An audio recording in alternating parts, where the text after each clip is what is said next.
The wounded stranger. The cold night wind swept across the quiet colony, carrying with it the scent of rain and earth. Jallen pulled his worn jacket tighter as he secured the last fence post around his small farm. The day had been long, filled with the endless work that farming demanded, but as darkness fell, an unusual sound made him pause. It wasn't the familiar call of night birds or the distant hum of machinery from the settlement. This was different, a low, pained cry that seemed to echo from the forest beyond his fields. The sound made the hair on his arms stand up, something primal in him recognizing distress.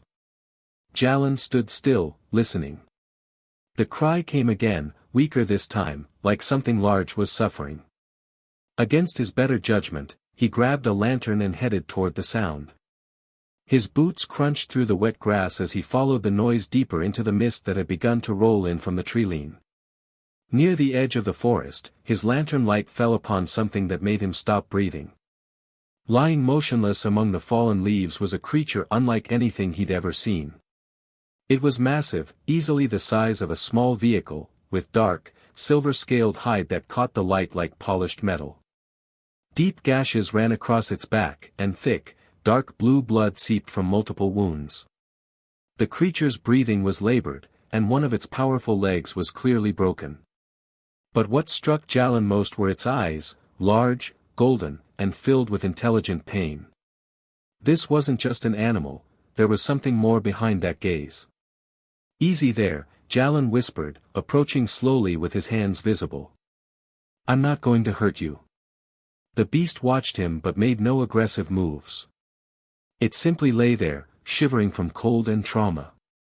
Jallen could see burn marks alongside the cuts. Whatever had attacked this creature had meant to kill it. Without hesitation, Jallen removed his jacket and gently covered part of the creature's wounded side. The beast's skin was fevered, burning hot to the touch. He examined the wounds more closely, his farming experience with injured livestock guiding him. Some cuts were precise, like blade wounds, while others appeared to be energy burns. "Someone did this to you on purpose," he murmured, feeling anger rise in his chest. The creature's golden eyes followed his movements, and when Jallen began carefully cleaning the worst wounds with water from his canteen, it didn't resist. If anything, it seemed to understand he was trying to help. Working by lantern light, Jallen did what he could with his limited supplies. He bound the worst cuts with strips torn from his shirt and fashioned a makeshift splint for the broken leg. The creature remained still throughout, occasionally letting out soft whimpers but never trying to bite or claw. "You can't stay out here," Jallen said finally, looking at the creature's size and wondering how he'd manage what came next. "The cold will kill you if those wounds don't." Somehow, through sheer determination and the creature's surprising cooperation, Jallen managed to help it to its feet and guide it slowly back to his barn. It was a struggle that took nearly 2 hours, with frequent stops for the wounded beast to rest, but they made it. Inside the barn, Jallen made a bed of clean hay and started a small fire in the corner to warm the space. He brought water and some grain, though he wasn't sure what the creature might eat. To his surprise, it drank gratefully and even ate a small amount of the grain. As Jallen sat beside his unexpected patient, watching the steady rise and fall of its breathing, he couldn't shake the feeling that he'd just changed his life forever. The creature was clearly intelligent, possibly even more than he realized. And those wounds, they told a story of violence and pursuit. "What are you?" he whispered to the sleeping beast. "And who hurt you?" Outside, the wind continued to howl, and somewhere in the distance, lights moved across the sky, searching, always searching. The royal mark. Dawn broke through the gaps in the barn walls, casting long shadows across the hay-covered floor. Jallen woke with a start, realizing he'd fallen asleep sitting against the wall. His first thought was of his mysterious patient. The creature was still there, curled up like an enormous cat, its breathing steady and strong. The bandages had held through the night, though some showed stains of blue blood. More importantly, the beast seemed calmer, no longer shivering with pain and fever. Golden eyes opened as Jallen approached, watching him with what seemed like recognition and, surprisingly, gratitude. The creature made a low, rumbling sound that wasn't threatening but almost conversational. "Good morning to you too," Jallen said softly, checking the water bowl. "You look better." "That's good." As he examined the wounds in the better light, Jallen noticed something he'd missed in the darkness. Partially hidden beneath the creature's thick scales, on the left side of its neck, was a marking that clearly wasn't natural. It glowed faintly with an inner light, a complex symbol featuring a circle crossed by a sharp, angular line. Jallen's blood ran cold. He'd seen similar marks before, in books and on news feeds from the capital. It was a noble seal, the kind used by the great houses that ruled entire star systems. This wasn't just any creature, it was someone's prized possession, probably worth more than his entire farm. "Oh no," he breathed, sitting back on his heels. "What have I gotten myself into?" The creature, he'd started thinking of it as iron scale because of its metallic hide, seemed to sense his distress. It made that rumbling sound again and, to Jallen's amazement, carefully nuzzled his hand with its massive head. The gesture was so gentle, so trusting, that Jallen felt his resolve strengthen despite his fear. Whatever noble house this creature belonged to, they'd obviously failed to protect it. Someone had tried to kill Iron Scale, and Jallen had saved its life. That had to count for something. Over the next few days, he made careful trips to town for medical supplies, keeping his ears open for any news about missing creatures or noble searches. The townspeople were full of gossip about strange noises in the forest and mysterious lights in the sky, but no official announcements had been made. Iron Scale healed remarkably quickly. Within a week, it was walking without the splint, though it still favored the formerly broken leg. More fascinating was how intelligent it proved to be. The creature learned to respond to its name, understood basic commands, and even seemed to anticipate Jallen's needs. When he brought food, Iron Scale would move to make room. When he needed to change bandages, it would position itself to make the task easier. But it was the way Iron Scale looked at him that struck Jallen most. There was a depth of understanding in those golden eyes that went beyond mere animal intelligence. Sometimes, Jallen caught himself talking to the creature as if it were human, explaining his day or sharing his worries. "I know you belong to someone important," he said one evening as they sat by the small fire. "But they let someone hurt you badly. Maybe you're better off here, at least for now." Iron Scale made a sound that was almost like a sigh and rested its great head on Jallen's lap. The weight was considerable, but the gesture was so trusting that Jallen couldn't help but smile. He'd made his decision. Whatever consequences came from harboring a noble's creature, he wouldn't abandon Iron Scale now. The bond between them had grown too strong, and the thought of the creature being hurt again made his chest tight with protective anger. But as he stroked the metallic scales and felt the warmth of the creature's trust, Jallen didn't notice the small drone that had been watching from the forest edge, its sensors recording everything before it silently flew away into the starlit night. The hunter's arrival. 2 weeks after finding Iron Scale, Jallen's quiet life shattered like glass. He was repairing a section of fence when the sound reached him, a deep, thrumming hum that made the ground vibrate beneath his feet. Looking up, he saw a sleek, predatory shape descending from the clouds. The ship was unlike anything from the local colony fleet, all flowing curves and dark metal that seemed to absorb light rather than reflect it. Jallen's mouth went dry. This was a noble vessel, and he knew exactly why it was here. He ran to the barn where Iron Scale was resting. The creature was already alert, ears pressed back, a low growl rumbling in its throat. It knew that sound, and it was afraid. "Easy, friend," Jallen whispered, though his own hands were shaking. "We'll figure this out." The ship landed in his front field with barely a whisper, its landing gear sinking into the soft earth. For several long minutes, nothing happened. Then a ramp lowered, and a figure emerged that made Jallen's breath catch.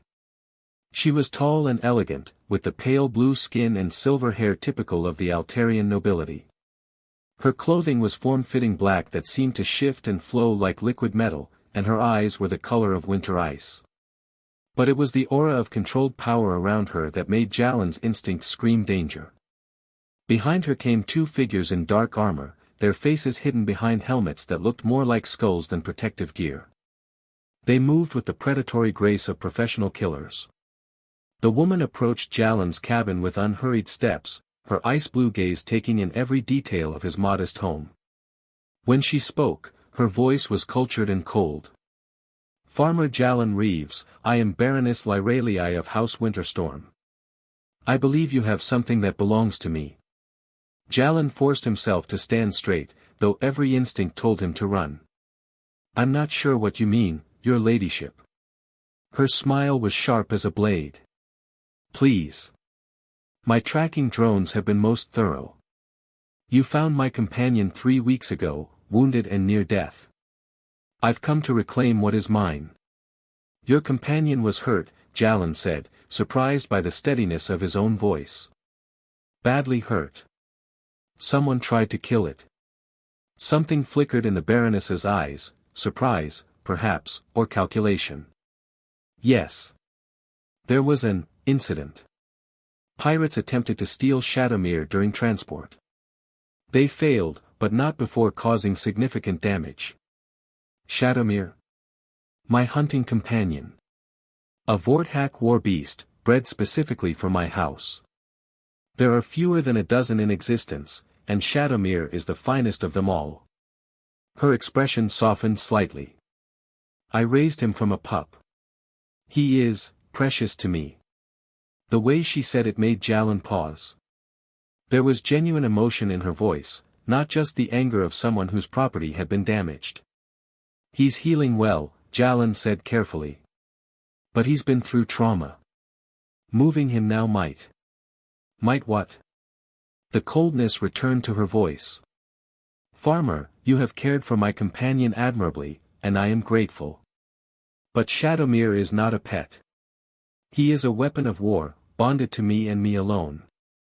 The longer he remains here, the more dangerous he becomes." As if summoned by her words, Iron Scale, Shadowmere, appeared at the barn entrance. The creature was magnificent in the sunlight, its metallic scales gleaming, its golden eyes fixed on the Baroness. But instead of the joy of reunion Jallen might have expected, the beast seemed uncertain, almost conflicted. The Baroness stepped forward, her hand extended. "Shadowmere. Come." The great creature took a step toward her, then stopped, looking back at Jallen. The farmer's heart clenched at the confusion in those intelligent eyes. "He's been hurt," Jallen said quietly. "Not just physically. He was terrified when I found him. Maybe he needs more time to." "Time?" The Baroness's voice cracked like a whip. "Time for what? To become more attached to a simple farmer? To forget his true nature and purpose?" She gestured, and one of her armored guards stepped forward, some kind of control device in his hand. "Shadowmere is not a choice to make. He is mine by right of breeding, by bond of blood, by law of the Empire. Stand aside." But as the guard approached, Shadowmere did something unexpected. The creature moved between the guard and Jallen, its massive form blocking the path. A low, warning growl rumbled from its throat. The Baroness went very still. "Impossible." Jallen placed a gentle hand on Shadowmere's flank, feeling the tension in the creature's muscles. "I think," he said quietly, "your companion has something to say about who he belongs to now. The choice." The tension in the air was thick enough to cut. Shadowmere stood protectively in front of Jallen, his golden eyes fixed on the Baroness and her guards. The creature's loyalty was unmistakable, and for the first time since her arrival, the Baroness looked genuinely shaken. "This is unprecedented," she whispered, her ice-blue eyes wide with disbelief. "A Vorthak's bond cannot be broken. It's genetically impossible." "Maybe the bond was never as strong as you thought," Jallen said, his hand still resting on Shadowmere's flank. He could feel the creature's heartbeat, rapid but steady. The Baroness's face hardened. "You don't understand what you're dealing with, farmer. Shadowmere isn't just a pet, he's a living weapon. Without proper control, without the neural conditioning that keeps him stable, he could become a threat to everyone in this colony. He's been nothing but gentle with me. Because you saved his life. But that gratitude won't last forever. When his true nature resurfaces, when the predator instincts take over, he'll kill you and everyone else he encounters. It's what he was designed to do. Jallen looked into Shadowmere's eyes, seeing not the cold killer the Baroness described, but the intelligent, grateful creature who had learned to trust him. I don't believe that. Your belief is irrelevant. The Baroness gestured to her guards. Take him. But as the armored figures moved forward, Shadowmere did something that froze everyone in place. The creature reared up on his hind legs, his full height towering over them all, and let out a roar that shook the very ground. It wasn't a sound of rage or aggression, it was a declaration, a statement of choice that needed no translation. The guards stopped, their weapons half drawn, clearly uncertain how to proceed against a creature that could tear them apart without effort. Wait. The Baroness held up a hand, her expression thoughtful. Shadowmere, is this truly your choice? The great beast lowered himself back to all fours and made a sound that was almost conversational, his gaze moving between the Baroness and Jallen. You're asking him to choose, Jallen realized. Between you and me. It seems I must. There was pain in the Baroness's voice now, raw and genuine. I've never seen a Vorthak act this way. The bond between us was forged when he was a pup, but perhaps trauma can change even the deepest connections. She stepped closer, her movements slow and non-threatening. Shadowmere, you were my companion for 12 years. We hunted together, fought together, traveled the stars together. I loved you as much as I was capable of loving anything. The creature's ears drooped slightly, and he made a soft whining sound. But this man saved your life when I failed to protect you. He cared for you when you were broken, asked nothing in return but your trust. If you have truly chosen him over me. She took a shuddering breath. Then I will honor that choice. Jallen stared at her in amazement. You'd really let him go? Just like that? Not just like that, she said quietly. But a bond forced is no bond at all. I learned that lesson too late with other relationships. Shadowmere moved then, stepping away from Jallen and approaching the Baroness. For a moment, hope flickered in her eyes. But instead of returning to her side, the creature did something extraordinary. He gently nuzzled her hand, a gesture of affection and farewell, then returned to Jallen's side. The Baroness closed her eyes, and when she opened them again, they were bright with unshed tears. I understand. Your ladyship, one of the guards said, we can't just leave him here. The creature is worth a fortune, and the legal implications are my concern, not yours. Her voice was sharp as winter ice. Shadowmere has made his choice. We will respect it. She turned to Jallen, her expression serious. But understand this, farmer. By keeping him, you're taking on a responsibility greater than you know. If he ever becomes a threat, if his conditioning fails and he reverts to his base nature, the blood will be on your hands. I understand, Jallen said, though he wasn't sure he truly did. The Baroness reached into her flowing coat and pulled out a small device, pressing it into Jallen's hand. This is a neural stabilizer. If Shadowmere ever becomes agitated beyond your ability to calm him, activate this. It will put him into a peaceful sleep until help can arrive. Thank you. She nodded, then looked at Shadowmere one last time. Be happy, old friend. You deserve peace after everything you've endured. With that, she turned and walked back toward her ship, her guards following. But at the ramp, she paused and looked back. Farmer Jallen, should you ever need anything, medical care for Shadowmere, protection from those who might seek to harm him, or simply answers about his nature, send word to House Winterstorm. You saved his life when I could not. That debt will not be forgotten. The ship lifted off as silently as it had arrived, leaving Jallen and Shadowmere alone in the settling dust. The creature leaned against him, a rumble of contentment vibrating through its massive frame. Well, friend, Jallen said, scratching behind the creature's ears, I guess it's just you and me now. Think we can make this work?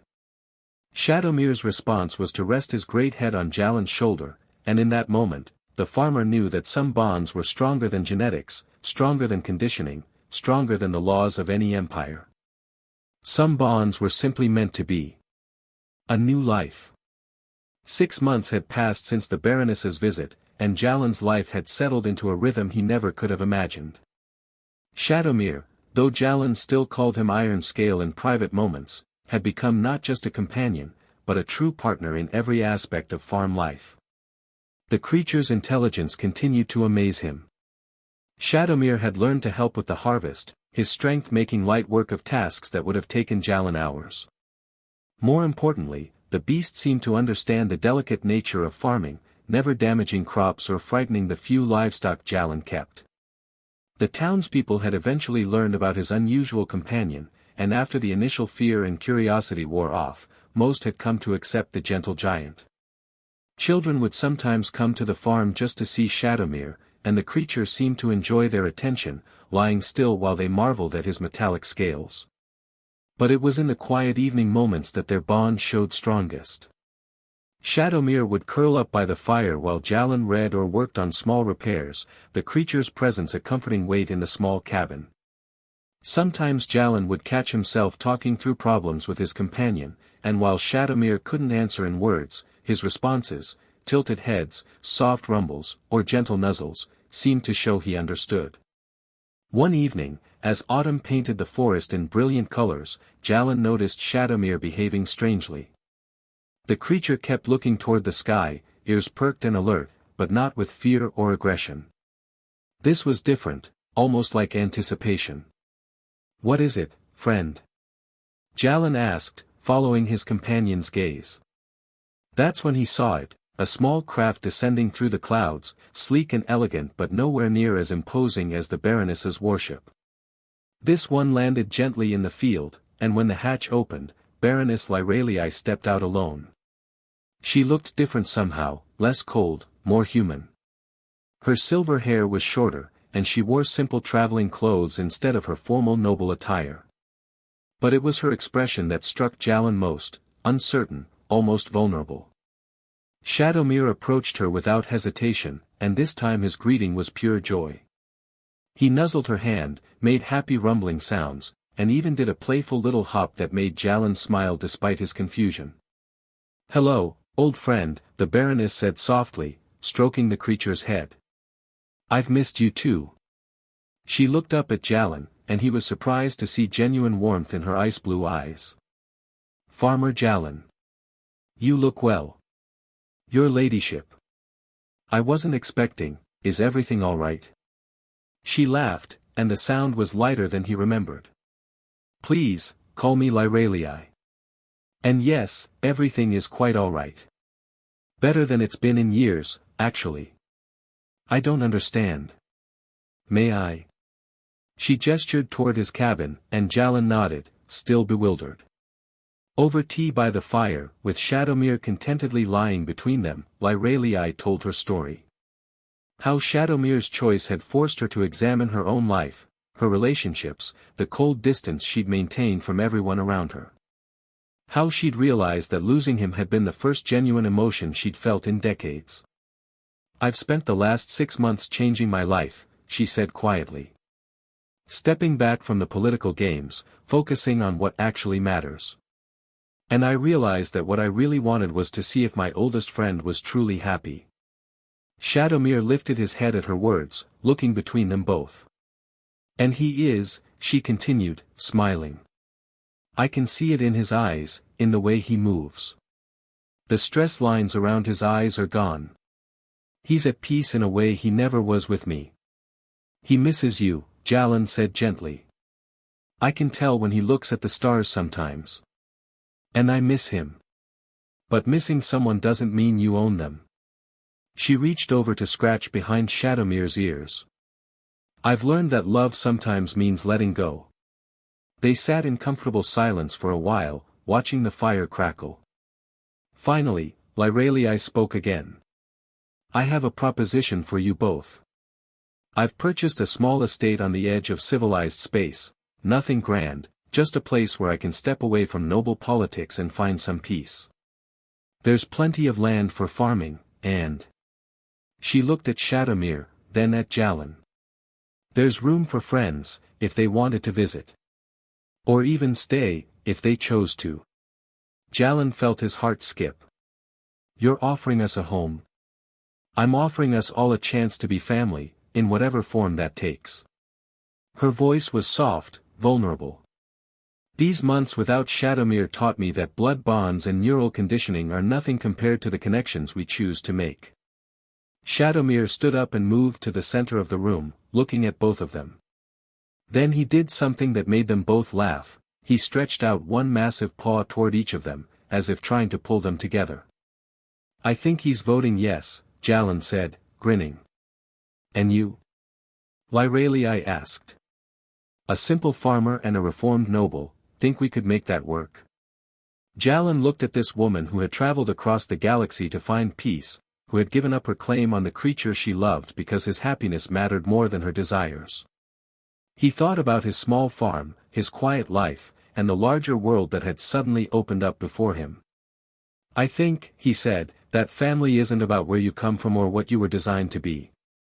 It's about the choices you make and the people you choose to love.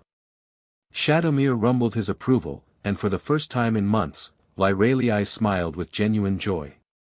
As the fire burned low and the three of them planned their future together, an unlikely family born from kindness, sacrifice, and the simple truth that love finds a way, Jallen realized that sometimes the most broken things, when mended with care, become stronger than they ever were before.